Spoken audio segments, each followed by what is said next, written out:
حضرت کتنا ٹائم؟ الحمدللہ میں نے ان کے دلائل کا تجزیہ جو ہے وہ تھوڑا سا اپنی طرف سے اور زیادہ سے زیادہ جو ہے وہ ان کے اپنے ہی محققین کی تحقیق کے مطابق میں نے پیش کر دیا ہے۔ یہ ہیں جی ان کے دلائل کی کل کائنات، جس کو انہوں نے اپنی کتاب صلاۃ الرسول میں یعنی ان کے حکیم محمد صادق سیالکوٹی صاحب نے پیش کیا۔ اس کے بعد ہمارے دلائل کی بات وقت کی کمی کے پیش نظر میں زیادہ نہیں عرض کر سکتا، مختصراً عرض کروں گا۔ سب سے پہلے قرآن مجید سے شروع کروں گا، مگر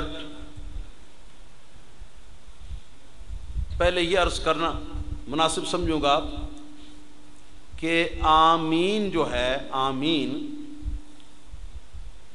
کتب لغت سے اور کتب تفاسیر سے بحمدہ تعالی، بلکہ خود امام بخاری کی کتاب سے ان کی ایک معلق روایت جو ہے اس سے جو بات ثابت ہوتی ہے وہ یہ ہے کہ آمین دعا ہے۔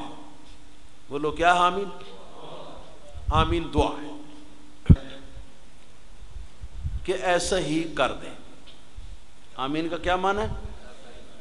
ایسا ہی کر دیں۔ تو یہ بھی ایک دعا ہے۔ عام طور پر اس سے پہلے کوئی دعا ہوتی ہے اور اس دعا کے بعد پھر آمین والی دعا جو ہے یہ کہی جاتی ہے، یہ بھی دعا ہے۔ امام بخاری نے صحیح بخاری کی جلد اول صفحہ نمبر 107 پہ یہ لکھا ہے کہ قال عطاء آمین دعاء۔ حضرت عطاء تابعی رضی اللہ تعالیٰ عنہ سے وہ نقل کرتے ہیں کہ انہوں نے فرمایا کہ آمین دعا ہے۔ اب آمین کا دعا ہونا ثابت ہو گیا۔ جب اس کا دعا ہونا ثابت ہو گیا تو اس کے بعد آئیے قرآن کریم کے اندر حکم دعا کا جو ہے وہ کیا ہے۔ رب تعالیٰ فرماتا ہے، سورۃ الاعراف ہے، آیت نمبر 55 ہے، ادعوا ربکم تضرعا وخفیۃ انہ لا يحب المعتدین۔ اس کا لفظی ترجمہ ہے ادعو دعا کرو، ربکم اپنے رب سے، کیسے؟ تضرعا عاجزی سے، وخفیۃ اور خفیہ پوشیدہ، خفیہ دعا کرو۔ انہ لا يحب المعتدین، بے شک وہ حد سے بڑھنے والوں کو پسند نہیں فرماتا، حد سے بڑھنے والوں کو پسند نہیں فرماتا۔ اس آیت کریمہ کے تحت حافظ ابن قیم جو کہ ہمارے غیر مقلدین وہابیہ کا سرمایہ ناز اور سرمایہ فخر عالم، لکھا ہے جیسا کہ ان کے نام سے منسوب تفسیر القیم کے اندر یہ بات جو ہے یہ موجود ہے۔ انہوں نے لکھا ہے جی 9 وجوہ سے یہ بات ثابت ہے کہ دعا آہستہ کہنا ہی مناسب ہے، اونچی آواز سے دعا نہیں ہونی چاہیے۔ میں کہتا ہوں اس وقت ہو سکتی ہے اونچی آواز سے دعا جب یہ دعا سننے لوگوں کو سنانا مقصود ہو، اور جب لوگوں کو سنانا یا تعلیم دینا وغیرہ مقصود نہیں تو وہ دعا جو ہے وہ ایسی دعا ہے کہ 9 وجوہ سے حافظ ابن قیم جوزیہ نے ثابت کیا ہے کہ یہ دعا جو ہے یہ آہستہ ہی مناسب ہے۔ پھر اس کے بعد انہو لا يحب المعتدین، اس آیت کریمہ کی تفسیر میں کہ جس کا معنی ہے بے شک اللہ تعالیٰ معتدین حد سے بڑھنے والوں کو پسند نہیں فرماتا، حافظ ابن قیم ابن جوزیہ جو ہے وہ لکھتے ہیں کہ اس اعتداء کی تعریف جو واللہ لا يحب المعتدین میں اعتداء جو پایا جاتا ہے حد سے بڑھنا، اس حد سے بڑھنے کا کی تفسیر یہ ہے کہ دعا کو چلا کر اونچی آواز سے اللہ تعالیٰ کی بارگاہ میں پیش کیا جائے، یہ حد سے بڑھنا ہے۔ اور اللہ تعالیٰ فرماتا ہے انہ لا یحب المعتدین، اللہ تعالیٰ حد سے بڑھنے والوں کو پسند نہیں فرماتا۔ نتیجہ یہ نکلا کہ حافظ ابن قیم جوزیہ ممدوح وہابیہ کے نزدیک قرآن پاک کی اس آیت کریمہ کی تفسیر میں دو باتیں ثابت ہوئیں۔ ایک بات تو یہ ثابت ہوئی کہ آمین بھی چونکہ دعا ہے لہذا اس پر فٹ کرتا ہوں کہ آمین چپکے سے کہنا 9 وجہ سے افضل ہے، 9 وجہ سے مناسب ہے، اور آمین چلا کر کہنا یہ حد سے بڑھنے والی بات ہے، اور اس پر یہ بات ہے کہ اللہ پاک ایسا کرنے والوں سے ناراض ہوتا ہے، ایسا کرنے والوں سے اللہ پاک ناراض ہوتا ہے۔ یہ قرآن مجید سے دلیل ہے، اور ایسی دلیل ہے کہ اس کا کوئی توڑ یا اس کا کوئی صحیح جواب آج تک نہیں بن سکا۔ ویسے آئیں بائیں شائیں بہت ہوتی ہے، لیکن کوئی صحیح بات جو قابل قبول بات ہو، قابل تسلی ہو، وہ ہرگز نہیں ہوتی۔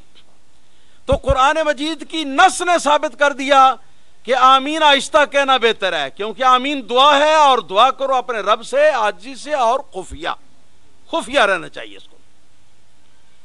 اس کے بعد بہت سارے دلائل میں سے ہماری ایک دلیل بخاری شریف کی صحیح حدیث ہے، جسے امام بخاری رحمۃ اللہ تعالی علیہ نے آمین کے بیان میں صحیح بخاری کی جلد اول صفحہ نمبر 108 کے اوپر درج کیا ہے۔ حدیث کا آغاز اس طرح ہوتا ہے کہ نبی کریم رؤوف الرحیم صلی اللہ تعالی علیہ وسلم ارشاد فرماتے ہیں کہ جس وقت امام غیر المغضوب علیہم ولا الضالین پڑھتا ہے تو اس وقت تم آمین کہو۔ جس وقت امام ولا الضالین کہے تو تم کیا کہو؟ آمین کہو۔ اچھا، تو اتنے فکرے سے یہ بات ثابت ہوتی ہے، یہ بات پتہ چل جاتی ہے کہ ولدالین پڑھنا امام کا کام ہے، اور آمین کہنے میں مقتدی شریک ہوتا ہے۔ یہ نہیں کہ امام کے پیچھے مقتدی بھی سورہ فاتحہ پڑھتا رہے، اور اگر امام کے پیچھے مقتدی نے بھی سورہ فاتحہ پڑھنی ہے تو حدیث یوں ہوتی کہ جب تم اپنی نماز کے اندر ولدالین کہو تو اس کے بعد آمین کہا کرو۔ یہ نہیں فرمایا کہ تم کہو، کیونکہ تم تو پڑھتے ہی نہیں اس کو، تمہارے لیے تو وہ ہے ہی نہیں، تمہارے امام کے لیے ہے۔ تو امام غیر المغضوب علیہم ولدالین جب کہتا ہے تو اس وقت تم کہو آمین۔ پھر نبی کریم صلی اللہ تعالی علیہ وسلم نے ارشاد فرمایا فَإِنَّ الْمَلَائِكَةَ يَقُولُونَ آمین، کیونکہ اس وقت فرشتے بھی کہتے ہیں آمین۔ پھر فرمایا فَمَنْ وَافَقَ قَوْلُهُ قَوْلَ الْمَلَائِكَةِ غُفِرَ لَهُ مَا تَقَدَّمَ مِنْ ذَنْبِهِ۔ نبی پاک صلی اللہ علیہ وسلم نے فرمایا کہ جس کا آمین کہنا فرشتوں کی آمین کہنے کے ساتھ موافق ہو گیا، اس کے پچھلے سارے گناہ جو ہیں وہ معاف کر دیے۔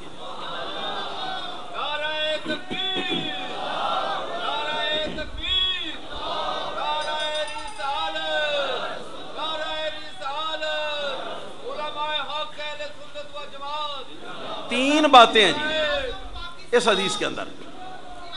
پہلی بات یہ ہے، سنیے، پہلی بات یہ ہے کہ امام غیر المغضوب علیہم ولا کہے تو تم آمین کہو، پہلی بات یہ تم نے آمین کہنا ہے۔ دوسری بات یہ ہے کہ فرشتے بھی اس وقت آمین کہتے ہیں، اور تیسری بات یہ ہے کہ جس کا آمین کہنا فرشتوں کے آمین کہنے کے ساتھ موافق ہو گیا، اس کے پچھلے گناہ معاف کر دیے گئے۔ کیا یہ چھوٹی سی بات ہے یا چھوٹا سا انعام ہے کہ پچھلے سارے گناہ معاف ہو جائیں؟ اگر ہمت ہے تو کوئی وہابی صاحب بھی کوئی ایسی حدیث نکال کے ہمیں دکھائیں کہ جہاں یہ